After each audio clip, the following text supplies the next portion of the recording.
terus, tapi aku yakin dan percaya kuasa dan kasih Tuhan masih menyertai kita dimanapun kita berada. Ada amin?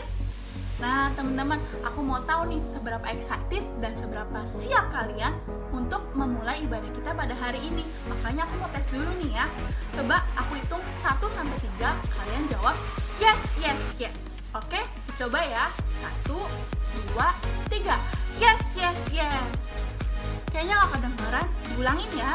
1, 2, 3. Yes, yes, yes. Oke, mantap. Nah teman-teman, tahu nggak sih kalau hari itu kita memperingati Hari Pencurahan Roh Kudus atau yang biasa disebut juga Hari Pentakosta. Wow, jadi meskipun kita ketemu hanya lewat layar, kita tetap harus bersyukur nih guys, karena kita masih diberi kesempatan untuk bersama-sama memuji, menyembah, dan menikmati hadirat Tuhan melalui ibadah kali ini. Dan aku yakin juga bahwa kuasa Roh Kudus turun atas kita, gak kenal ruang dan gak kenal waktu. Nah untuk itu kita harus siapin hati kita untuk menerima kuasa Roh Kudus yang lebih dahsyat lagi di hari Pentakosta ini. Eits, sebelum ibadah dimulai, aku mau ngingetin nih beberapa hal penting yang harus diperhatikan selama kalian mengikuti ibadah online kali ini. Yang pertama, fokus sama Tuhan. Jadi singkirin dulu ya handphone, gadget, atau hal-hal lain yang dapat mengganggu konsentrasi kalian saat kalian memuji dan menyembah Tuhan. Yang kedua, memilikilah sikap hati yang benar dan baik. Jadi jangan sambil tiduran ya, apalagi sambil makan, karena Tuhan tetap melihat loh kalian meskipun kalian di rumah aja. Yang ketiga, jangan lupa siapkan Alkitab dan catatan kalian. Yuk, sebelum ibadah mulai, ada baiknya kita bersatu dalam doa dan siapin hati kita dulu. Bapa, terima kasih Tuhan atas kasih setiamu, atas rahmat-Mu Tuhan, atas setiap kami sehingga kami bisa mengikuti ibadah hari ini tanpa kekurangan suatu apapun. Tuhan, sebentar kami akan memulai ibadah kami pada hari ini ya Tuhan, kiranya lawatan-Mu turun atas setiap kami sehingga kami bisa mengikuti ibadah ini dengan baik.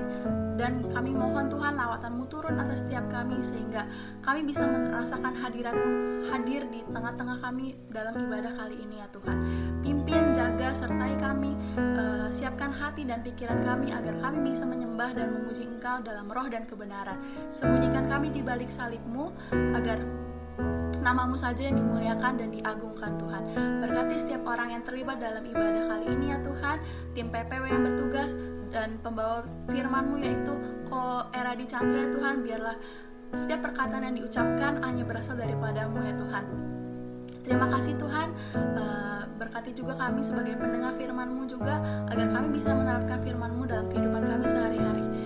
Kami menyerahkan ibadah ini Tuhan hanya ke dalam tangan-Mu, biarlah kehendak-Mu saja yang terjadi, hanya di dalam nama Tuhan Yesus. Haleluya, amin. Oke, selamat beribadah. God bless you and be real in Jesus. Shalom JC dan Yuda. Mari aku ajak kita semua untuk bangkit berdiri. Kita mau memuji Tuhan, amin. Amin. Coba yang sudah siap katakan yuk kita sama-sama bertepuk tangan.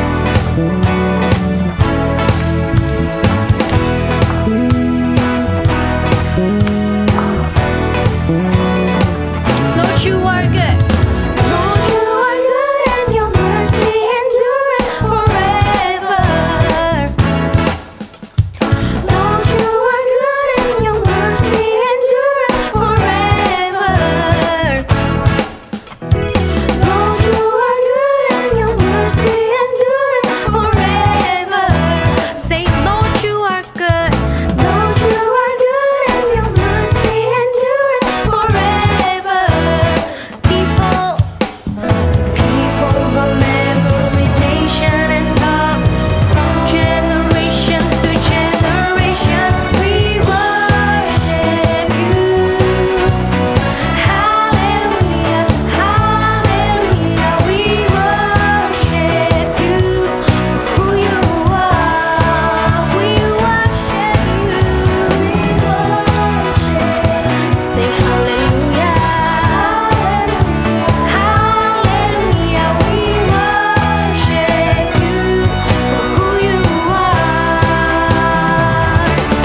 worship you, Lord.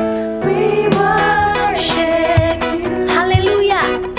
Hallelujah. Hallelujah. We worship you for who you are. We worship you. Hallelujah. Hallelujah. We worship you for who you are. We worship you. We worship you. Hallelujah. Hallelujah. We worship you for who you are. For who you are. Who you are. Sekali lagi katakan who you are. Say you are good. You are good. Berikan kemuliaan buat Tuhan. Mari berikan sorak-sorai katakan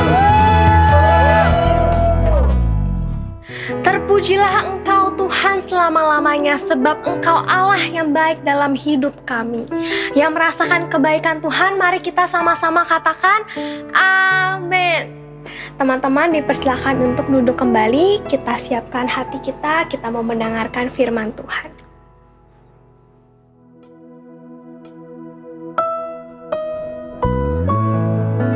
Biar hari ini Tuhan, sekalipun kami di rumah masing-masing Tuhan, tapi kami percaya Tuhan, Roh Kudus-Mu yang sama Tuhan tetap mengurapi setiap kami Tuhan.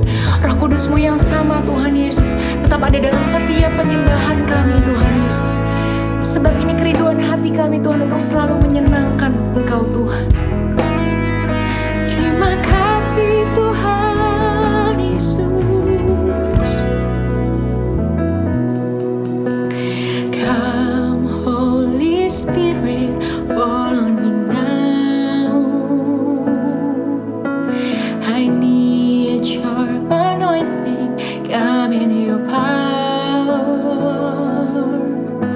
I love you Holy Spirit, you're captivating my soul. And every day I grow to love you more. I'm reaching for your heart. You hold my life in your hands, drawing me closer to you. I feel your power in you. Nothing compares to this place where I can see you face to face. I worship you in spirit and in truth. Biar kami selalu mengandalkan Engkau Tuhan. Oh, mari bersama-sama katakan, Come Holy Spirit, Come Holy Spirit, fall on me now. I need your anointing, come in your power. I love you Holy Spirit.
seperti Engkau Tuhan.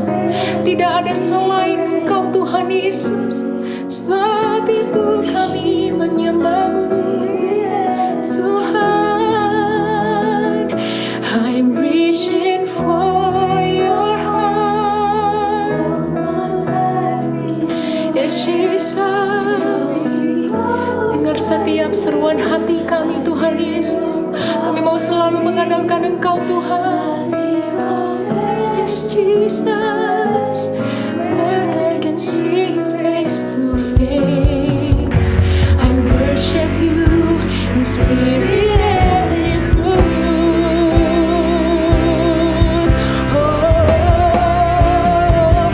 I'm reaching for your heart.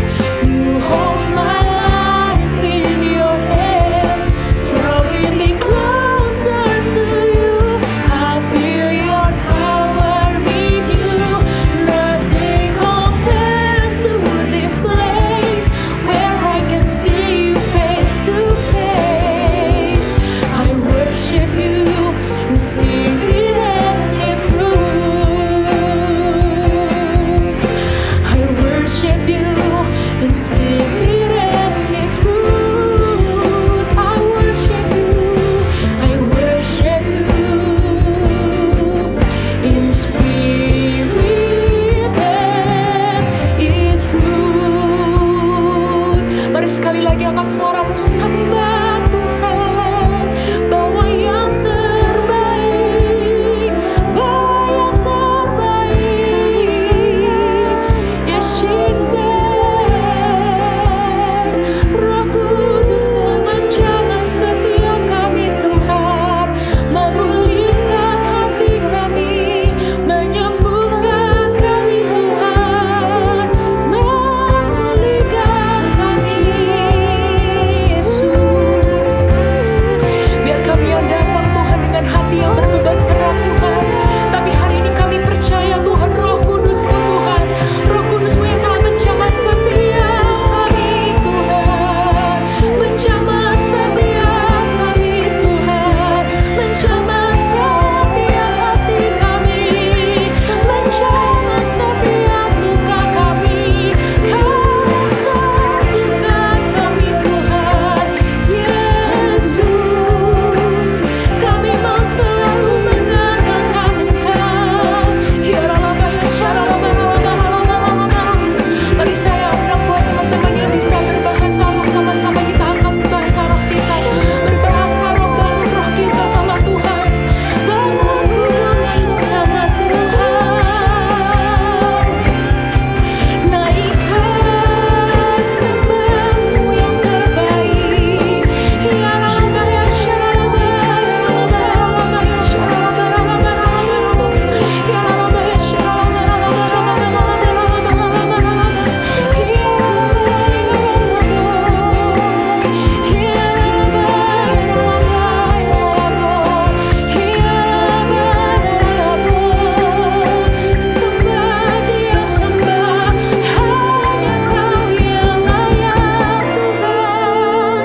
hanya Kau yang layak disembah, ditinggikan, dimuliakan Tuhan.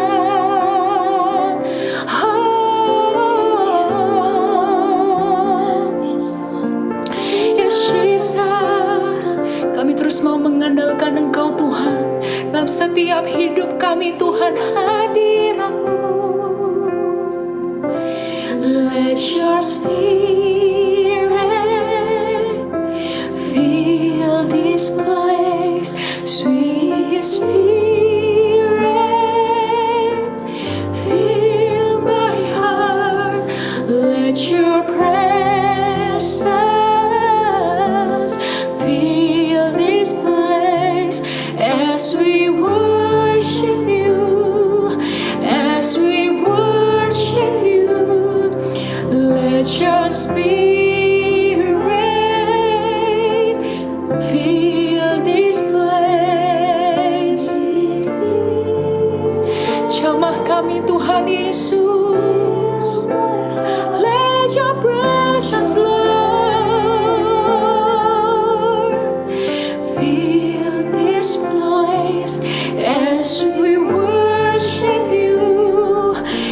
as we were. Mari lebih lagi katakan, let your spirit fill this place, sweet spirit, fill my heart, let your presence fill this place as we worship you, as we worship you. Let your spirit, yes, fill this place. Fill my heart, let your presence fill this place as we worship you, as we worship you. Katakan, I worship you, I worship you, Jesus, I worship you with all of my heart and all of my soul.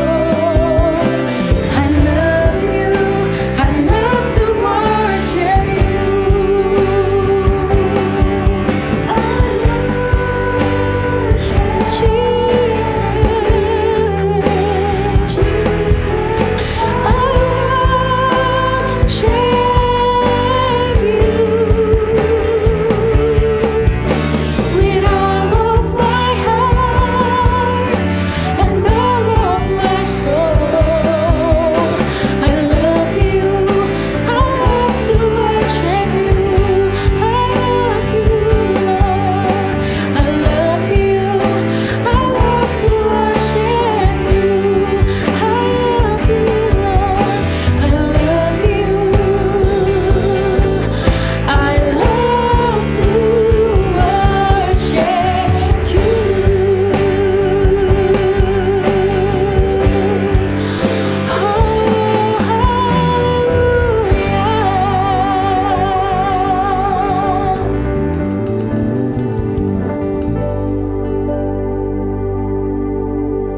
Shalom Youth dan JC, it's good to see you.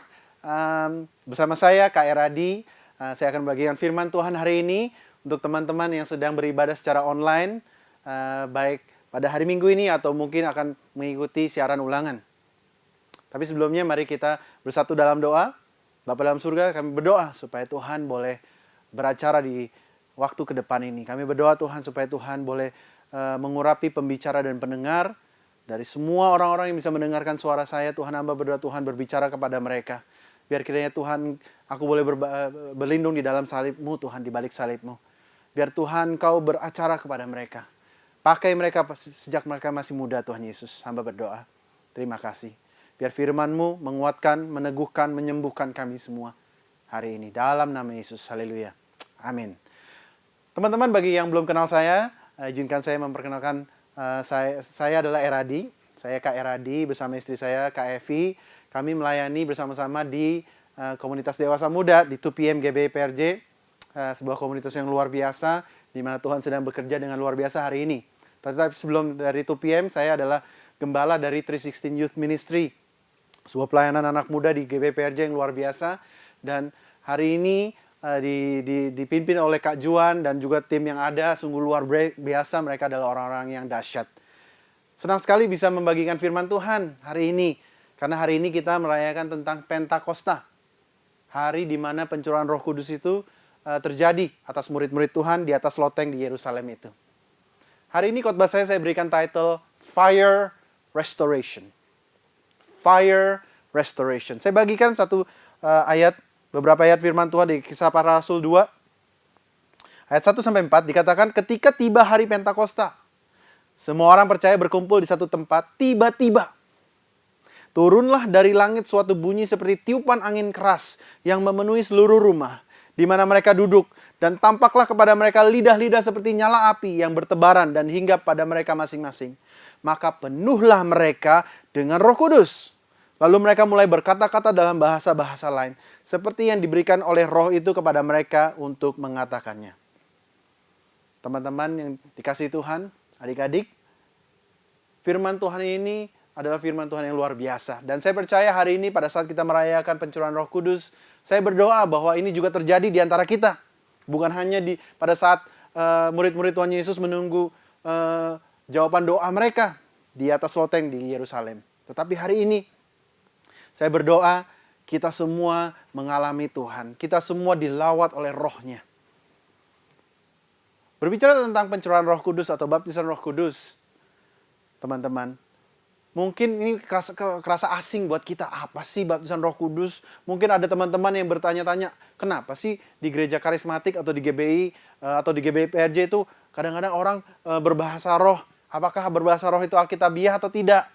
Kenapa sih kalau orang harus menyembah Tuhan harus angkat tangan, dan kadang-kadang ada yang menitikan air mata, atau kadang-kadang penuh dengan sukacita. Terkadang mungkin kita bingung. Nah, hari ini izinkan saya untuk share sedikit tentang pencurahan Roh Kudus yang saya harapkan bisa menjadi jawaban buat pertanyaan teman-teman. Yang pertama yang saya mau bagikan adalah bahwa pencurahan Roh Kudus adalah janji Tuhan untuk semua orang yang percaya. Saya orang percaya, teman-teman orang percaya dalam Kristus. Percayalah bahwa pencurahan Roh Kudus, karunia-Nya Dia untuk hinggap di dalam hidup kita, itu adalah janji Tuhan bagi kita semua. Kenapa saya katakan demikian? Kita baca yuk di Kisah Para Rasul 1 ayat 4-5. Pada suatu hari ketika ia makan bersama-sama dengan mereka, ia melarang mereka meninggalkan Yerusalem. Dan menyuruh mereka tinggal di situ menantikan janji Bapa.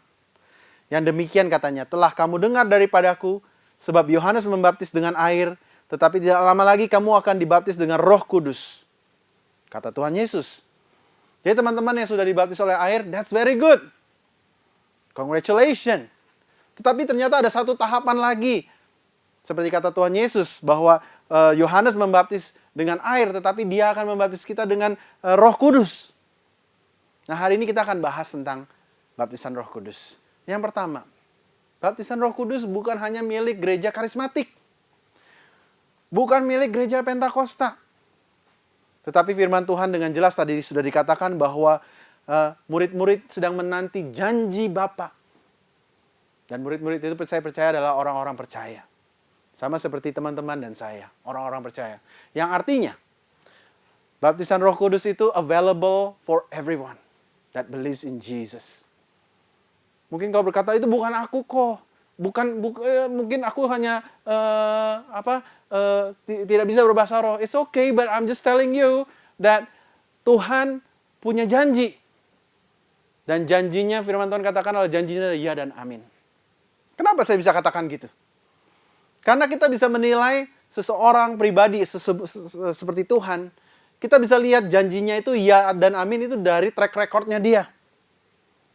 Dan kita tahu tuh, Allah kita tidak pernah ingkar janji. Allah kita selalu menepati janjinya. Kenapa? Karena bisa dibuktikan dari nubuatan-nubuatan dari perjanjian lama. Semua nubuatan-nubuatan tentang Mesias tergenapi. Dan banyak-banyak lagi nubuatan-nubuatan lain yang bukan mesianik juga tergenapi. Nah, jika track recordnya mengatakan bahwa dia adalah orang yang tepat janji, dan hari ini kita baca di firman Tuhan bahwa Roh Kudus adalah janji Bapa. Berarti janji itu juga available, tersedia buat kita semua. Saya teringat cerita tentang seseorang yang miskin. Dia berasal dari UK, United Kingdom atau London, in the early 1900s ya. Dan dia punya cita-cita, dia punya kerinduan untuk bertemu dengan saudaranya yang tinggal di Amerika, bagian timur. Dan jika teman-teman buka Google, antara Europe dan Amerika, itu dibentangi oleh sebuah samudra yang diberi nama Atlantic Ocean. Lalu metode transport pada zaman itu, in the early 1900s, tidak ada plane, tidak ada pesawat terbang. Tentunya satu-satunya cara untuk menyeberangi samudra Atlantis adalah dengan ikut kapal air, kapal laut. Jadi pada waktu itu si laki-laki ini berkata, aduh aku rindu sekali bertemu dengan saudara-saudaraku yang ada di Amerika. Lalu apa yang dia lakukan adalah dia menabung dengan kerja kerasnya dia menabung sedikit demi sedikit, dia tabung. Kenapa dia tabung? Karena dia ingin membeli tiket untuk ikut cruise, ikut kapal laut ini dari UK ke Amerika. Dia tabung berbulan-bulan karena tiketnya sangat mahal. Dia tabung terus sampai pada satu waktu dia akhirnya berhasil membeli satu tiket untuk dia pergi dari United Kingdom to America. Tiba saatnya dia datang, masuk ke dalam kapal itu. Dia membawa ransel yang berat dengan baju-bajunya dan bekal baju dan makanan dan minuman. Karena dia tahu ini akan menjadi perjalanan yang jauh. Dikatakan bahwa untuk zaman dulu menyeberangi Samudra Atlantis itu membutuhkan waktu sekitar 14 hari.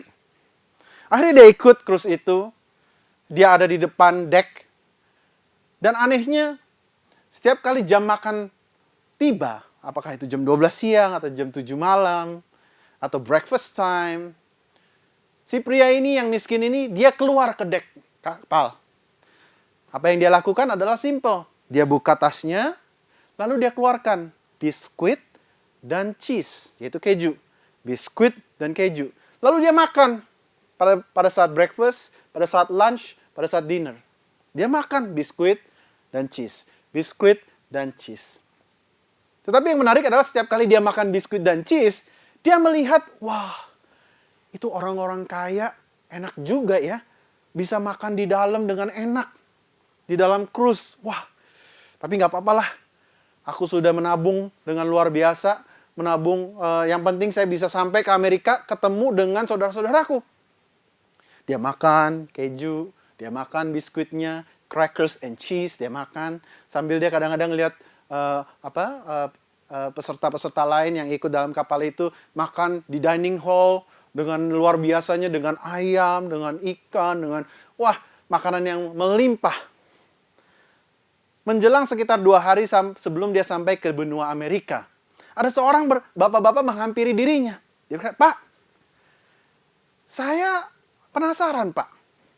Kenapa Bapak setiap kali jam makan, apakah itu breakfast, lunch, or dinner, kenapa Bapak selalu keluar ke deck dan mengeluarkan biskuit dan keju dari tas Bapak? Dia bilang, oh iya Pak, saya ini baru pertama kali pergi ke benua Amerika. Dan juga baru pertama kali saya ikut kapal semewah ini. Oke, jadi kenapa Pak setiap kali jam makan siang Bapak itu ada di depan? Oh iya Pak, ini saya buka, terus lalu dia perlihatkan isi tasnya, yaitu banyak biskuit dan keju dan juga makanan-makanan lain yang dengan mudah dimakan. Iya Pak, karena saya ini hanya beli tiket untuk menyeberangi Samudra Atlantis, saya hanya bisa bawa makanan ini untuk perbekalan makanan saya. Saya tidak bisa membeli makanan-makanan seperti yang Bapak dan Ibu beli di dining hall itu. Lebih baik saya simpan uangnya supaya saya bisa bertemu dengan saudara-saudara saya nanti. Lalu Bapak yang mendengar cerita itu, dia kaget, tercengang-cengang. Loh, Pak, kita ini udah berjalan selama 12 hari lamanya. Bapak masa nggak tahu? Kalau Bapak ada di dalam kapal pesiar ini, artinya Bapak mempunyai hak untuk makan di dining hall. Lah, saya baru tahu, Pak. Saya pikir tiket yang saya beli ini hanya untuk satu tempat saya nyebrang Samudra Atlantis sampai ke Amerika. Cerita ini mungkin kedengaran sangat lucu ya, atau silly bagi kita semua. Tapi teman-temanku yang dikasihi Tuhan, izinkan saya berkata-kata seperti ini. Bahwa banyak sekali orang Kristen menghidupi kehidupan Kristen mereka, terima Tuhan luar biasa, melayani dengan luar biasa, cinta Tuhan luar biasa. Tetapi mereka tidak mengerti the full package yang Tuhan berikan di dalam keselamatan yang ada di dalam Dia. Salah satunya adalah janji Bapa untuk memberikan kita Roh Kudus. Supaya kita dibaptis oleh Roh Kudus. Itu janji buat saya dan teman-teman. Jadi jangan lagi kita merasa terintimidasi. Oh, orang yang bisa berbahasa roh adalah orang yang lebih kudus dari saya. oh orang-orang hebat saja yang dikarunia oleh Roh Kudus. No, itu adalah janji buat semua dari kita yang percaya di dalam nama Yesus. Bukankah Tuhan kita Tuhan yang luar biasa? Yang kedua yang saya mau bagikan tentang pencurahan Roh Kudus adalah pada saat kita menerima baptisan Roh Kudus adalah seperti saat kita menerima nafas dari Tuhan. Kekristenan kita yang mati, yang biasa-biasa saja, yang kering, itu bisa tiba-tiba berubah. Kenapa? Nah, saya mau bawa kita dalam Kisah Para Rasul pasal 2 ayat 2. Dikatakan tiba-tiba turunlah dari langit suatu bunyi seperti tiupan angin keras yang memenuhi seluruh rumah di mana mereka duduk. Nah, izinkan saya membahas sedikit tentang bahasa Ibrani. Roh di dalam bahasa Ibrani itu disebutkan dengan kata ruah. Ruah. Ruah itu artinya seperti udara yang sedang bergerak. Ruah. Tetapi roh di dalam bahasa Greka dikatakan pneuma. Artinya apa? Bernafas, meniup. Sesuatu yang berhubungan dengan angin. Teman-teman yang dikasihi Tuhan, adik-adik, Roh Kudus salah satu cirinya adalah seperti angin. Walaupun tidak kelihatan. Tidak bisa dipegang. Tetapi dia adalah pribadi, salah satu pribadi dari Tritunggal. Dan pada saat dia memenuhi hidup kita, seperti ada nafas Tuhan yang memenuhi hidup kita. Hidup kita tidak akan menjadi sama lagi. Saya percaya.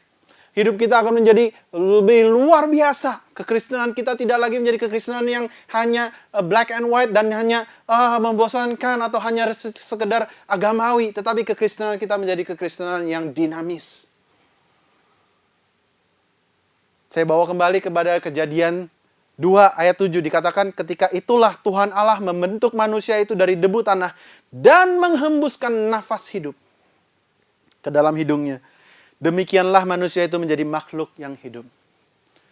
Teman-teman, jika engkau mau mempunyai kekristenan yang hidup, kekristenan yang penuh dengan dinamis, kita butuh pencurahan Roh Kudus. Kita butuh dibaptis oleh Roh Kudus. Kita butuh minta, Tuhan, aku bosan dengan kegiatan-kegiatan agamawiku, Tuhan. Aku mau mengalami, Tuhan, Roh Allah yang hidup. Boleh ada di dalam hidupku. Aku mau mengalami apa yang murid-murid alami, Tuhan. Tidak lagi kita hanya berdasarkan agamawi. Liturgi. Walaupun liturgi itu baik. Tetapi Roh Tuhan menginginkan kita hidup lebih daripada itu. Memiliki kekristenan yang hidup. Seperti angin. Mungkin kita kelihatan biasa-biasa saja. Sama. Nggak ada bedanya, tetapi percayalah pada saat Roh Tuhan ada di dalam hidup kita, kita dibaptis oleh Roh Kudus, kita punya kuasa, kita seperti angin yang walaupun tidak kelihatan, tetapi kita punya kuasa. Amin. Saudara-saudaraku, saya diberikan satu perumpamaan tentang pemain saksofon. Pertanyaannya adalah, pemain saksofon, yang membuat indah itu alat saksofonnya, atau grandmaster yang memainkan saksofon itu? Coba dipikirkan. Saksofon itu suara yang lembut, yang indah, yang menggugah hati. Itu berasal dari saksofon atau si peniup saksofon, the grandmaster yang meniup saksofon? Jawabannya adalah a combination of the two. Sama seperti hidup kita. Hidup kita biasa-biasa saja. Sama, mungkin kita biasa-biasa seperti saya. Saya adalah orang yang biasa. Saya bukan orang yang spektakuler di sekolah zaman dulu. Saya bukan orang yang paling populer di sekolah zaman dulu. Saya bukan orang paling pintar. Saya bukan orang paling bertalenta.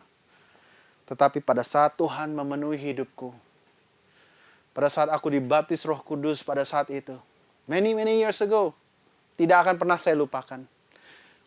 Hidup saya seperti ada hembusan angin. Ada hembusan kuasa yang sedang mengalir dalam hidupku. Sama seperti saksofon yang dimainkan oleh sang maestro. Pada saat kita terima Roh Kudus, pada saat kita dibaptis oleh Roh Kudus. Sama seperti saksofon, hidup kita biasa-biasa saja. Tetapi pada saat nafas Tuhan mengalir melalui hidup kita, hidup kita akan menjadi dampak dan berharga. Dan luar biasa dan begitu indah. Dan jika itu ada di Alkitab, Bagi saya secara pribadi, saya mau apa yang ada di Alkitab. Semua janji Tuhan bagi hidup saya mau Tuhan. Saya nggak mau limit pekerjaan Tuhan. Saya mau Tuhan ada di dalam hidupku. Dan saya berdoa buat teman-teman yang masih muda. Minta Tuhan baptis engkau dengan Roh Kudus. Minta, maka engkau akan diberi. Saya lanjut lagi, baptisan Roh Kudus. Kalau tadi kita berbicara tentang baptisan Roh Kudus adalah janji bagi semua orang yang percaya. Yang kedua, baptisan Roh Kudus adalah seperti menerima nafas Tuhan mengalir dalam hidup kita, menghidupkan kita, kekristenan kita menjadi hidup. Yang ketiga, saya mau bagikan bahwa baptisan Roh Kudus adalah untuk orang percaya menjadi saksi Tuhan. Kisah Rasul 1 ayat 8 dikatakan, tetapi kamu akan menerima kuasa kalau Roh Kudus turun ke atas kamu. Rindukah engkau? Roh Kudus turun ke atasmu. Dikatakan, dan kamu akan menjadi saksiku di Yerusalem dan di seluruh Yudea dan Samaria dan sampai ke ujung bumi. Terkadang banyak misconception tentang baptisan Roh Kudus. Seringkali orang berpikir, wah kalau sudah dibaptis Roh Kudus, sudah bisa berbahasa roh, that's it. No. You are missing the point. The real point about kita bisa dibaptis oleh Roh Kudus adalah supaya kita menjadi saksi Tuhan. Saksi di mana tentang kebaikan Dia, tentang kematian dan kebangkitan Dia. Kita lihat cerita tentang Petrus, seseorang yang takut terhadap hamba wanita pada saat itu. Dia sangkal Tuhan Yesus 3 kali, tetapi kita lihat di kisah para rasul pada saat Roh Kudus membaptis hidupnya. He turned into a different man from the inside out. Seorang penakut, seorang yang impulsif, belum mikir tapi udah ngomong, biasanya Petrus seperti itu. Diperhadapkan oleh beberapa orang, dia menyangkal Tuhan Yesus 3 kali. Tapi pada saat Roh Kudus hinggap di dalam hidupnya, membaptis hidupnya, dia khotbah. Dan para teolog mengatakan mungkin khotbahnya hanya 3-5 menit. 3.000 orang bertobat pada hari Pentakosta itu. Bayangkan, 3.000 orang dari berbagai-bagai macam negara hadir di Yerusalem pada hari itu. Dan saya rindu di gereja ini ada anak-anak muda yang Tuhan pakai untuk memenangkan bangsa-bangsa, memenangkan jiwa-jiwa. Gimana caranya kok aku orang biasa, pada saat Roh Kudus ada bersama-sama dengan engkau, tidak ada satupun hal yang mustahil di dalam pelayananmu. Sama seperti ini, kita menjadi saksi. Bukan untuk berbahasa roh, untuk aksi-aksian. Bukan untuk supaya sok kudus. Hati-hati, sok kudus bisa jadi kudis. Tetapi pada saat kita membiarkan Dia memakai hidup kita bisa menjadi saksi yang hidup. Tentang kebaikan Tuhan. Tentang kedahsyatannya. Dan kita bisa dipakai untuk menjadi alat perpanjangan tangannya. Melayani banyak orang. The original Greek word, bahasa Greka tentang power, the word power is dunamis. Artinya kekuatan, power, and ability. Nanti saya akan saksikan beberapa ability yang saya bisa lakukan setelah saya dibaptis oleh Roh Kudus. Ya, saksi Tuhan. Kita kembali lagi tentang saksi Tuhan. Banyak orang Kristen berpikir bahwa sudah dibaptis Roh Kudus, bisa berbahasa roh, that's it. No, saksi Tuhan itu bukan hanya memanifestasikan karunia Roh Kudus. Kita harus garis bawahi ini dulu. Bahwa menjadi saksi Tuhan, kita harus menjadi anak-anak Tuhan yang berbuah roh. Itu jauh lebih penting daripada karunia roh. Buah roh itu apa sih, Kak? Buah roh itu kita baca di Galatia 5 ayat 22. Dikatakan, tetapi buah roh ialah kasih, sukacita, damai sejahtera, kesabaran, kemurahan, kebaikan, kesetiaan, kelemah lembutan, penguasaan diri. Orang yang sudah dibaptis Roh Kudus, dipenuhi Roh Kudus, semestinya dia mempunyai karakter buah roh. Buah roh. Kasih, sukacita, damai sejahtera, kesabaran, kemurahan, kebaikan, kesetiaan, kelemah lembutan, penguasaan diri. Teman-teman, adik-adikku yang dikasihi Tuhan. Sudahkah kalian yang berbahasa roh, yang sudah dibaptis Roh Kudus, sudahkah engkau berbuah roh Sudahkah engkau mempunyai yang namanya kelemah lembutan? Pada saat orang tua menegurmu, apakah engkau mempunyai kelemah lembutan pada saat menjawabnya kembali? Sudahkah engkau punya kasih pada saat temanmu berkata-kata buruk tentang dirimu? Apakah engkau mengeluarkan kasih? Atau kau mengeluarkan balas dendam? Pada saat Tuhan bilang no pada jawaban-jawaban doamu, apakah engkau punya kesabaran? Seperti kata Galatia. Atau, wah kita jadi orang Kristen yang rada-rada preman sedikit. Pokoknya bisa bahasa roh, wah ditengking. Kadang-kadang bahkan ada yang ngawur orang-orang Kristen. Ya, mobil bukan milik dia ditumpang tangani, tumpang kaki gitu ya. Bukan seperti itu. Tuhan mencurahkan Roh Kudus-Nya. It's not for you. Supaya kita menjadi saksinya. Dan saksinya, perhatikan baik-baik adik-adik. Saksinya harus berkarakter baik. Apa karakter baik? Buah roh. Harus. Sebab kalau kita tidak mempunyai karakter yang baik, kita tidak mengeluarkan buah roh, kita tidak memperlihatkan kasih, sukacita, damai sejahtera, kesabaran, kemurahan, kebaikan, kesetiaan, kelemah lembutan, penguasaan diri. Lalu siapa yang akan mendengar tentang Yesus? Siapa? Tetapi pada saat kita anak-anak muda, kita terima Tuhan, Tuhan pakai aku, baptis aku, penuhi aku dengan Roh Kudus. Lalu hidup kita begitu berubah.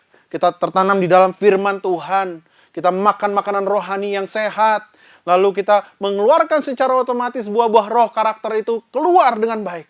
Percayalah. Dunia akan berkata, why is there something different about you? Kalau orang dunia dijahati pasti membalas. Tetapi kamu berbeda. Kamu kok bisa mengeluarkan yang namanya kasih dan lemah lembut? Kenapa? Mereka akan bertanya-tanya. Dan disitulah waktunya kita sebagai anak Tuhan bersaksi.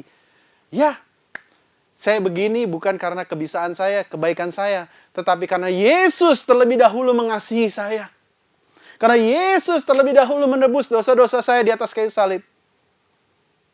Makanya saya mau mengasihi Anda dan teman-teman yang lain. Itu saksi Tuhan. Seringkali banyak orang di gereja, wah, pintar dalam menyembah Tuhan. Wah, bisa berbahasa roh berjam-jam. Tetapi tidak memiliki kasih. Apa artinya? Firman Tuhan katakan seperti gong. Yang hanya kedengaran bunyinya, tetapi tidak ada isinya. Tetapi saya berdoa untuk JC dan Youth CK7. Kita bukan orang-orang seperti itu.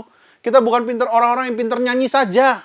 Kita bukan orang-orang yang pintar melayani saja. Kita bukan orang-orang yang hanya ada di gereja saja. Hey, menjadi saksi itu di luar gereja.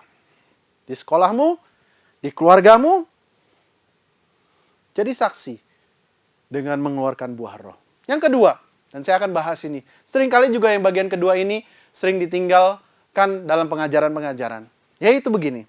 Markus 16 ayat 17 dan 18 dikatakan, tanda-tanda ini, perhatikan baik-baik, ini firman Tuhan yang katakan, tanda-tanda ini akan menyertai orang-orang yang percaya. Berapa banyak orang percaya ada di sini? Saya orang percaya. Berarti firman Tuhan, janji Tuhan, ini berlaku atas hidupku. Tanda-tanda ini akan menyertai orang-orang yang percaya. Mereka akan mengusir setan-setan demi namaku. Mereka akan berbicara dalam bahasa-bahasa yang baru bagi mereka. Mereka akan memegang ular dan sekalipun mereka minum racun maut, mereka tidak akan mendapat celaka. Mereka akan meletakkan tangannya atas orang sakit dan orang itu akan sembuh. Saudara-saudaraku yang dikasihi Tuhan, saya orang biasa. Penuh dengan kelemahan, masih juga struggle dengan kelemahan-kelemahan. Dan saya berdoa, saya semakin hari semakin serupa dengan Kristus. Tetapi yang saya mau garis bawahi saat ini adalah menjadi saksi secara karakter, that's the best part. But there's a second part. Menjadi saksi dengan memperlihatkan tanda-tanda mujizat. Ah, masa ada tanda-tanda mujizat di zaman 2020? Ya, ada. Firman Tuhan katakan, tanda-tanda ini akan menyertai orang-orang yang percaya. Mereka akan mengusir setan-setan demi namaku. Mereka akan berbicara dalam bahasa-bahasa yang baru bagi mereka.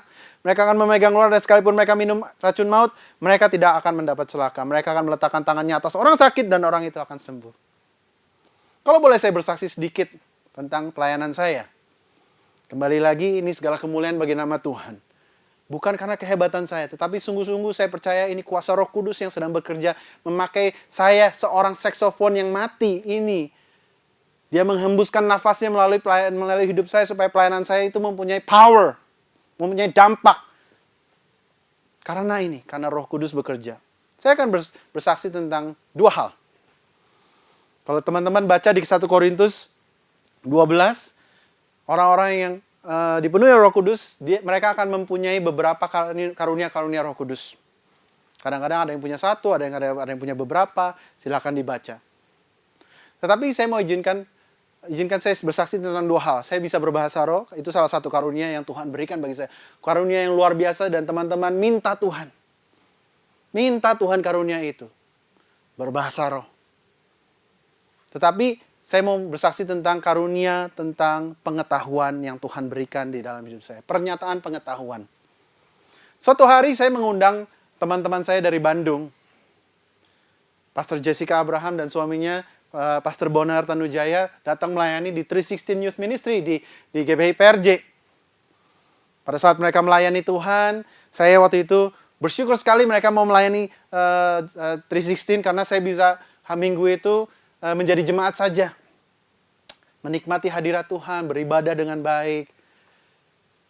Dan pada saat Pastor Jessica sedang berkhotbah, tiba-tiba Tuhan berbicara kepada saya dan Tuhan memalingkan pandangan saya kepada teman saya, Kak Bonar. Dia duduk di paling depan. Saya waktu itu tidak mengambil tempat duduk paling depan. Saya sengaja mengambil tempat duduk rada di samping. Mata saya tuh tertuju kepada dia. Tiba-tiba Tuhan berbicara kepada saya satu kata, satu nama. Suzanne. Perhatikan baik-baik. Nama Suzanne. Saya pikir, ini Suzanne siapa? Saya nggak tahu. Ada orang namanya Suzanne. Tetapi setiap kali saya lihat beliau, perkataan itu, nama itu muncul lagi dalam hati saya. Suzanne. Oke. Saya belajar taat akan Roh Kudus. Apa yang saya lakukan adalah setelah ibadah selesai, setelah saya menyalami jemaat, bersuka cita, lalu saya mendekati kepada Kak Bonar dan saya kata, "Bro, terima kasih untuk pelayanannya ya, sudah jauh-jauh datang dari Bandung ke Jakarta untuk melayani kita. Wow, luar biasa, kami diberkati Tuhan. Dan saya sangat-sangat amat appreciate our friendship," saya bilang. Lalu saya memberanikan diri. Sorry ya, kemungkinan ini saya salah, tetapi please, diuji. Nah itu kuncinya, diuji. Setiap kali saya melihat kamu bro, Tuhan kasih saya satu nama. Nama Suzanne.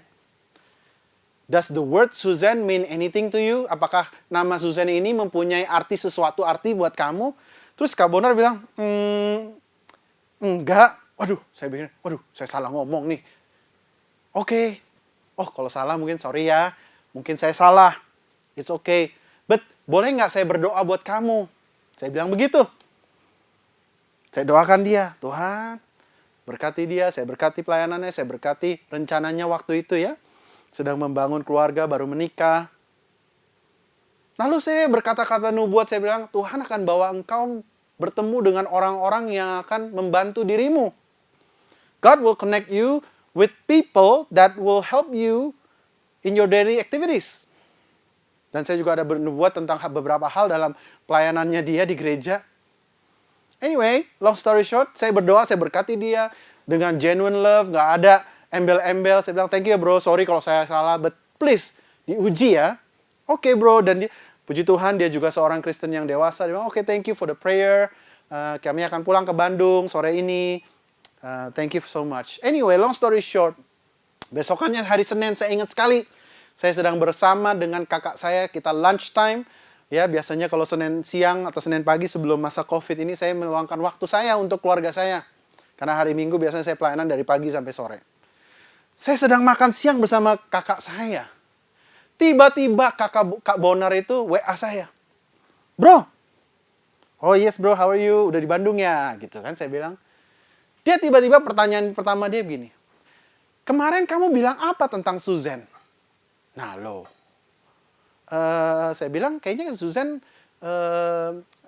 is a person that will help you. Dia bilang. Saya bilang begitu. Saya dapat dari Tuhan seperti itu bro. Lalu dia bilang, you know what? Karena dia lebih fasih dalam bahasa Inggris dan saya juga lebih fasih dalam bahasa Inggris. You know what? Saat ini ada Ibu Susan duduk di depan saya. Waduh, saya juga jadi kaget, saudara-saudaraku. Yang benar, saya bilang yang benar. Karena saya sendiri sebagai manusia biasa, saya juga bingung gitu. Kadang-kadang Tuhan bekerja dengan luar biasa. Iya, Ibu Susan ada di depan saya saat ini. Waduh, jadi gimana bro? Lalu istrinya juga WA saya. Kok kemarin nubuatin apa tentang Ibu Susan? Waduh, coba tanya Bonar deh, saya bilang gitu. Ternyata Ibu Susan menolong mereka untuk mereka bisa membeli rumah pertama mereka di Bandung. Wow. Bukan saya. Yang pasti bukan saya karena saya pikir saya salah. Tetapi Tuhan tidak pernah salah.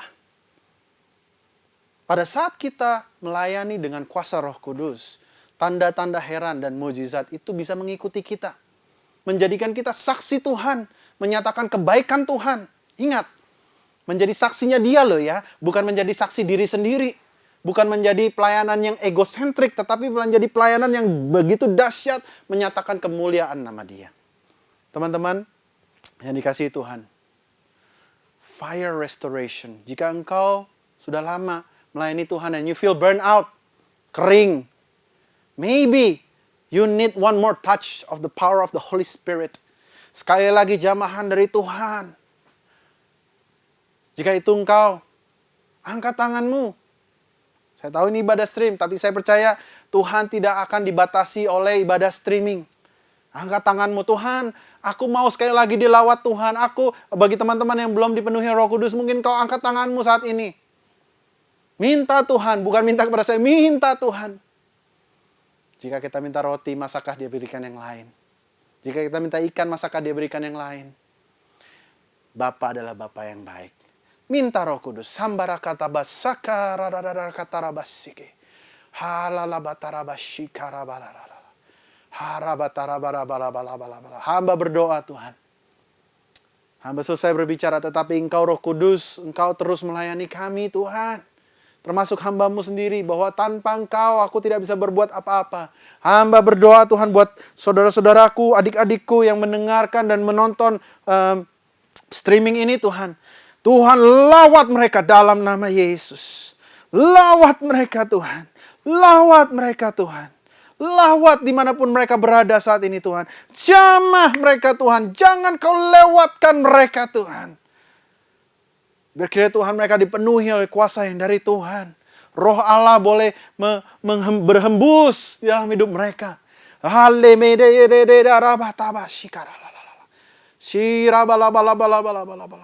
Hamba berdoa Tuhan. Oh Tuhan, kuasa-Mu tak terbataskan. Kuasa-Mu lebih besar daripada depresi. Hei anak-anak muda yang sedang menjalani depresi saat ini. Mungkin kau sering mempunyai kebiasaan-kebiasaan seperti cutting your hand. Atau cutting your tummy. Tidak ada orang yang lain yang tahu. Tapi lihat mata saya. Dengarkan suara saya. Tuhan mau memerdekakanmu. Tuhan mau menyembuhkanmu. Tuhan mau engkau hidup penuh dengan kelimpahan. Penuh dengan kelimpahan sukacita dan damai sejahtera. Jika engkau orangnya bertobat di hadapan Tuhan. Minta Tuhan lawat dirimu. Minta Tuhan rubah gaya pikirmu, jalan pikirmu. Buat teman-teman yang pernah berpikir untuk bunuh diri, hamba berdoa Tuhan. Patahkan roh-roh maut. Buat anak-anak muda yang sering kesepian dan merasa punya banyak kepikiran, aduh lebih baik aku menghabisi diriku saja. Nggak ada tujuan hidup lagi, aku tidak berharga. Jika engkau orangnya, you are listening to the right sermon. This is for you. God loves you and He wants to free you up. In Jesus' name, I bind every strong man. Semua roh-roh yang bukan dari Tuhan, aku patahkan dalam nama Yesus. Dan biar kiranya Tuhan, aku boleh minta Tuhan, Roh Kudus, boleh menguasai mereka. Dari ujung kepala, ujung rambut sampai ujung kaki Tuhan. Basuh mereka, Tuhan. Jamah mereka, Tuhan Yesus.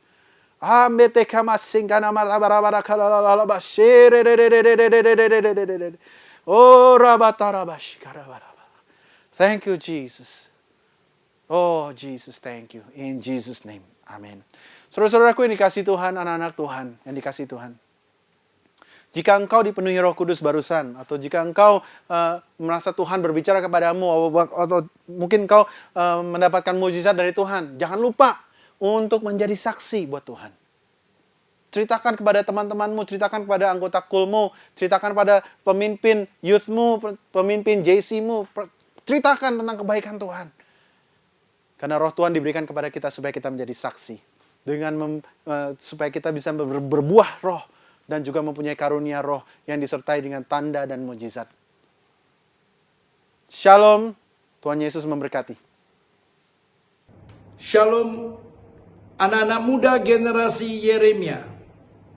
Hari ini, hambamu melepaskan pengurapan baptisan Roh Kudus bagi generasi Yeremia di CK7. Terimalah pencurahan Roh Kudus dalam hidupmu. Bangkitlah generasi Yeremia di CK7 menjadi generasi yang tanpa kompromi dengan dosa, cinta Tuhan, dan hidup kudus. Kau akan menjadi saksi Kristus di keluargamu, di sekolahmu, di kampusmu, di marketplace, dan dimanapun kalian berada. Terang Kristus dan sinar kemuliaannya memancar dalam hidupmu. Terimalah pengurapan Roh Kudus. Terima, terima, terima, terima. Di dalam nama Tuhan Yesus Kristus. Amin.